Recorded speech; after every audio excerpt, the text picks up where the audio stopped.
Qu'est-ce que c'est déjà la sédation? La sédation, c'est la réduction de la conscience d'une personne par des moyens médicamenteux pour essayer d'apaiser, de soulager, de supprimer des symptômes intolérables, qu'elle considère comme intolérables. C'est ça la sédation, c'est rien de plus.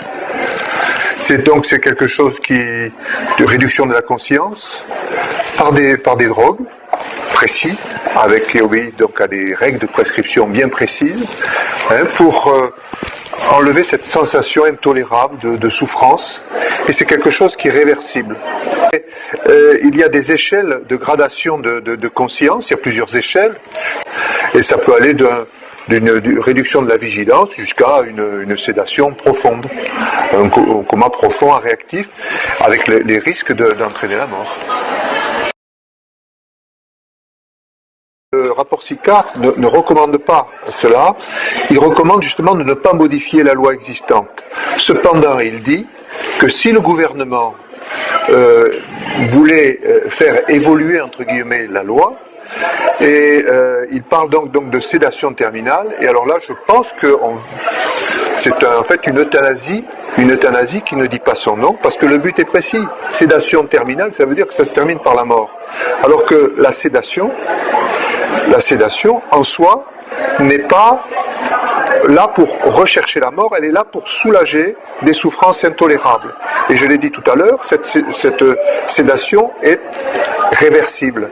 Et il arrive qu'on ait des malades à qui, pendant une certaine période, on met sous sédation, et on met sous sédation pendant quelques heures, on les réveille, et on n'est pas obligé de reprendre des séances de sédation.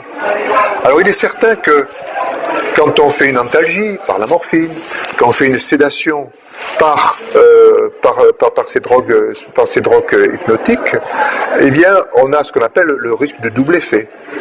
Mais il faut savoir ce que l'on recherche. On donne la sédation pour faire dormir, pas pour tuer. Qu'est-ce que c'est le double effet? Le double effet, eh bien, c'est la médecine. C'est la médecine. Tout traitement efficace a des effets secondaires. Donc, le double effet, c'est un effet bon et un effet mauvais. Ce qu'on recherche, bien sûr, c'est l'effet bon. Dans le cas de la sédation, on recherche de faire dormir ou de réduire la vigilance du patient. L'effet mauvais, c'est l'accélération du décès. Il n'est pas voulu, il n'est pas obligatoire, mais il est susceptible de survenir. Si la sédation, elle obéit aux règles que l'on s'est déterminées, c'est-à-dire réduire la vigilance pour supprimer la souffrance intolérable, si en montant les doses de sédatifs, eh bien il y a le décès qui survient, alors qu'on n'a pas atteint encore le soulagement des souffrances, il n'y a pas de problème éthique.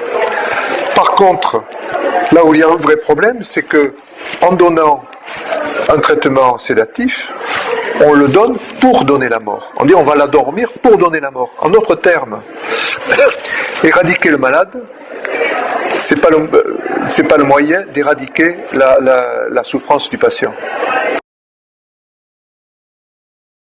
Et pour moi personnellement, ce n'est pas à un médecin de donner la mort, ce n'est pas à un médecin d'être un prestataire de service.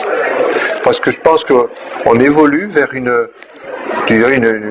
la réduction de la médecine à une prestation de service. Et personnellement, c'est pas ce que j'ai appris, c'est pas ce que j'ai essayé de vivre, et c'est pas ce que je veux faire à l'avenir.